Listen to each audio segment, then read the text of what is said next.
бір жұмыртқа құрамында 5% А дәрумені, 10% Д дәрумені, фосфор және темір, мараш, йод, ретинол сынды микроэлементтер бар.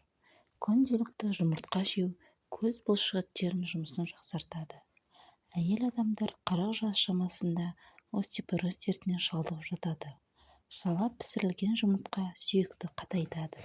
Дүкеннен сатып алған жұмыртқаның таңбасына немесе қораптағы жазуына қарап жұмыртқаның қандай екенін анықтауға болады. Сондықтан жұмыртқаны сатып аларда оның таңбасына баса мән беріңіз. Мәселен, жұмыртқа сыртында Д деген жазу болса, онда ол диеталық жұмыртқа деген сөз. Оның сақтау мерзімі 7 күн. Егер де С деген жазу болса, ол столовый деген сөз. Демек, асқа пайдалануға арналған жұмыртқа. Ал егер жұмыртқаның сыртында ондай жазу болмаса, міндетті түрде қораптағы жазуға мән беріңіз. Себебі қорапта барлық мәліметтер, сақтау мерзімі және қандай санаттағы жұмыртқа екені жазылады. Жұмыртқа сыртында таңдаулы, яғни отборный деп тұрса, онда ол сапасы ең жоғары жұмыртқа деген сөз. Ал бірінші категория, яғни бірінші санаттағы деп тұрса, онда ол таңдаулы жұмыртқадан кейінгі санаттағы жұмыртқа. Ал қолдың жұмыртқасын сатып алған кезде немесе үйіңіздегі тауықтың жұмыртқасын жинаған уақытта сырты лас болып тұрғанын көреміз. Сондықтан мұндай жұмыртқаны бірден тамаққа пайдалануға болмайды. Өйткені сырты таза болмағандықтан мұнда түрлі бактериялар болуы мүмкін. Сол себепті ең бірінші жұмыртқаны жуып алған дұрыс.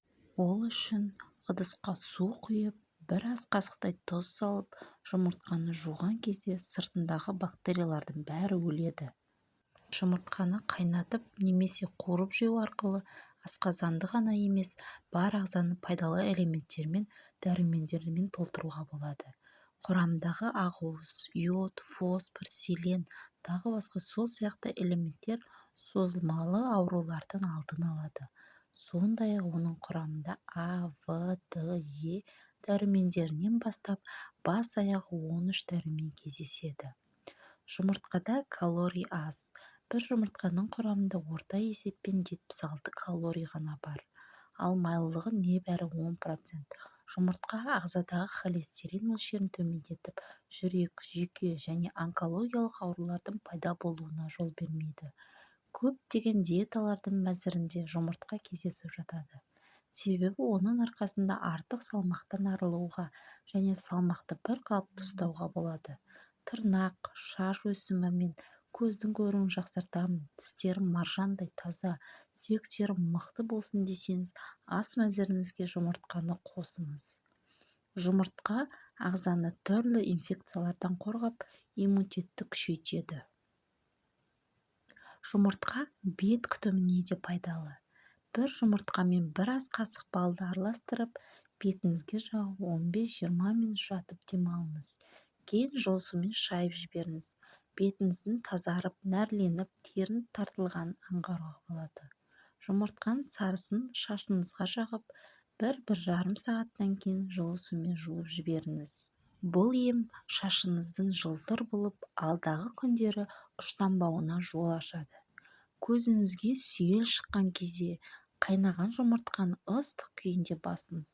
Сондай-ақ қатты тамақ ауырған кезде қайнаған жұмыртқаны жылы күйінде мойныңызға қойып, қайта-қайта домалатыңыз.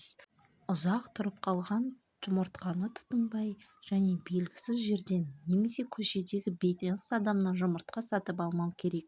Жұмыртқаның сақтау мерзіміне де мұқият болған жөн. Мәселен, жұмыртқа +2 градуста 25 тәулік сақталатын болса, -2 градус температурада 90 тәулік бойы сақталады. Егер сіздерге ақпарат пайдалы болса, каналға лайк басып тіркелуді ұмытпаңыздар.